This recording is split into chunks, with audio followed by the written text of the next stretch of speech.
नमस्कार, मी सुरेश शिंदे. आपण पाहतात तळेगाव टाइम्स न्यूज. आत्ता आपण तळेगाव दाभाड येथील मारुती मंदिर चौक या ठिकाणी आहोत. लवकरच हनुमान जन्मोत्सव येतो आहे. आपण तळेगावातील अत्यंत प्रसिद्ध असणारे मारुती मंदिर चौकात आहोत आणि जो हनुमान उत्सव येतो आहे त्यानिमित्ताने जे काही कार्यक्रम आहेत याच्याबद्दल आपण अधिक माहिती जे पदाधिकारी आहेत, जे सेवेकरी आहेत त्यांच्याकडे आपण जाणून घेणार आहोत.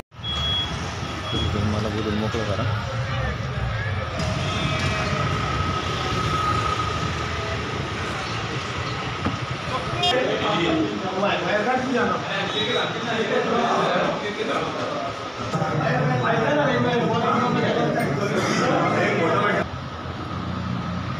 सर नमस्कार.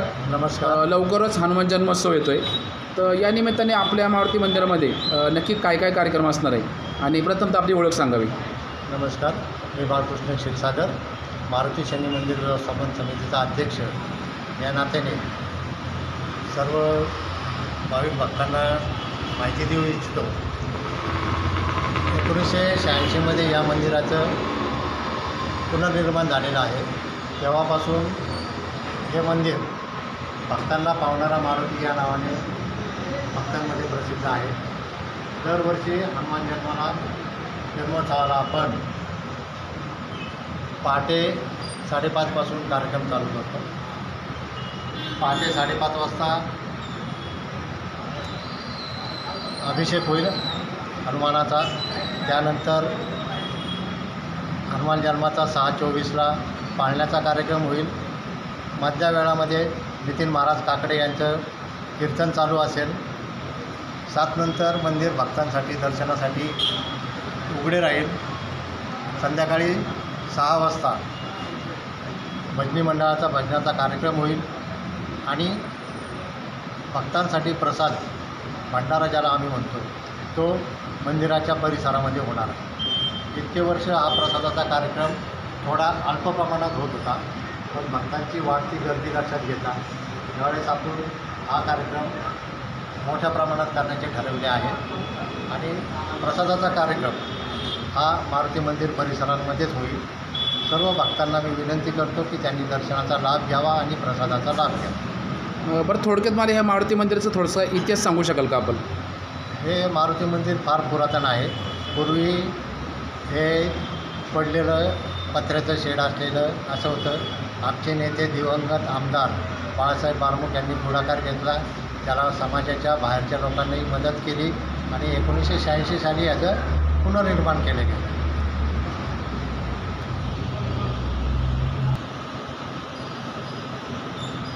सर नमस्कार. नमस्कार. आपण काय सांगाल, आपली ओळख सांगावी.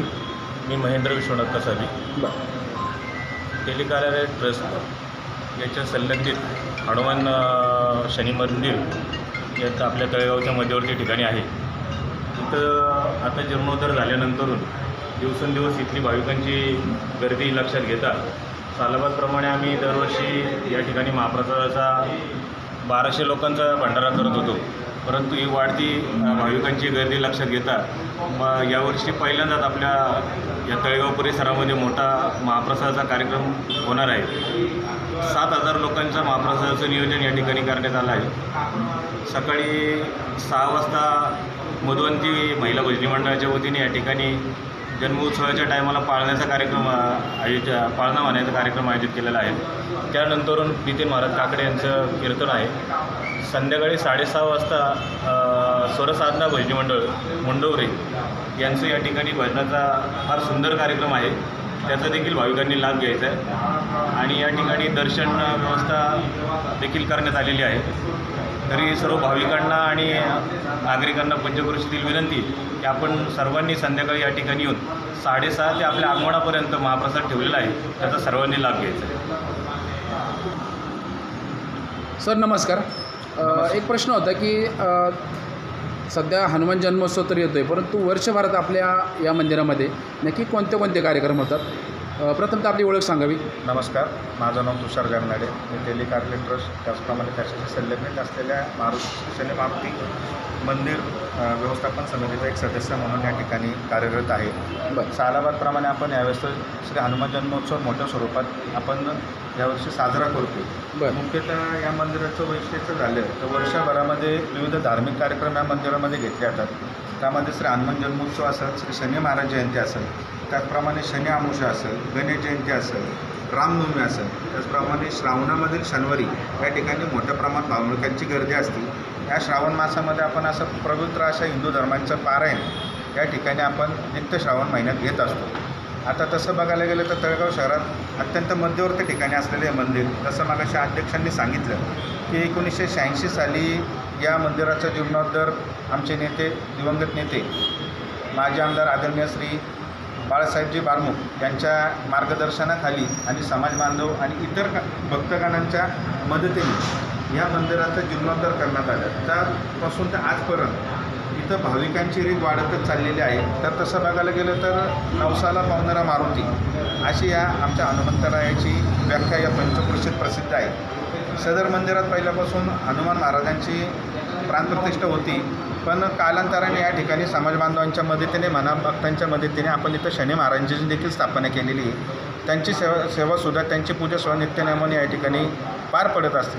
तसं बघायला गेलं तर तळेगावमध्ये बघितले तर शनी महाराज आणि मारुती अशी 2च मंदिरं आहेत. त्यातल्या त्यात हे गावाच्या अगदी मध्यवर्ती ठिकाणी. आता ज्याप्रमाणे सांगितलं या ठिकाणी उत्सव एवढं मोठ्या स्वरूपात असतो हनुमान, त्याला यात्रेचं स्वरूप असतं. तसं बघायला गेलं तर दर्शन रांग मोठ्या प्रमाणात असते. विशेषतः याची सजावट देखील उल्लेखनीय असते मंदिरामध्ये. ते एक महत्त्वाचं पॉईंट आहे की याची सजावट देखील तेवढीच उत्तमरित्या केलेली जाते. यावर्षीच्या श्री हनुमान जन्मोत्सवामध्ये आपण मोठ्या स्वरूपात महाप्रसादाचं आयोजन मंदिर परिसरामध्ये केलेलं आहे. कारण की इथं भाविकांची रीत दिवसेंदिवस वाढत चालली.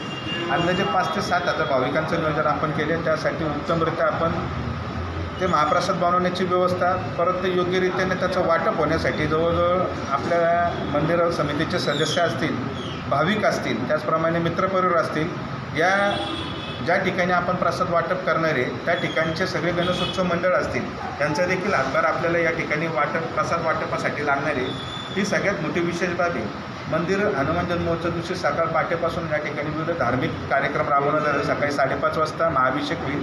त्याच्यानंतर 6:24ला श्री हनुमान जन्माचा कार्यक्रम या ठिकाणी पाळणा या ठिकाणी पार पडणारे अबप नितीन महाराज काकडे यांचं प्रवचनरूपी सेवा देखील या ठिकाणी पार पाडणारे. त्यानंतर मधुवंती भजनी मंडळ, स्वर्गंधा भजनी मंडळ असेल, यांचं भजनाचं आयोजन देखील आपण केले. दिवसभर दर्शन लाईनीसाठी आपण आणि भाविकांच्या पार्किंगसाठी याची वेगळी व्यवस्था केली आहे. आणि सदरील कार्यक्रमाचं सगळ्या नियोजनाचं रूपरेखा इथले तळेगाव दाभाडे नगर परिषद असेल, त्याचप्रमाणे पोलीस प्रशासन असेल, वाहतूक विभाग असेल, यांना देखील आपण लेखी पत्रकाद्वारे कळवण्यात आलेली आहे. आणि या पत्रकार परिषदेच्या माध्यमातून मी तळेगाव असेल, तळेगावच्या पंचक्रोशीतील जे काही भाविक असेल, सगळ्यांना आग्रहाची विनंती करतो की या ठिकाणी आपण दर्शनाचा लाभ घ्यावा. त्याचप्रमाणे संध्याकाळी 7:30 आपल्या आगमनापर्यंत महाप्रसादाचं या ठिकाणी आयोजन केलं, त्याचा देखील लाभ आपल्या सर्व भक्तांनी घ्यावा अशी मी कळकळीची विनंती करतो. धन्यवाद.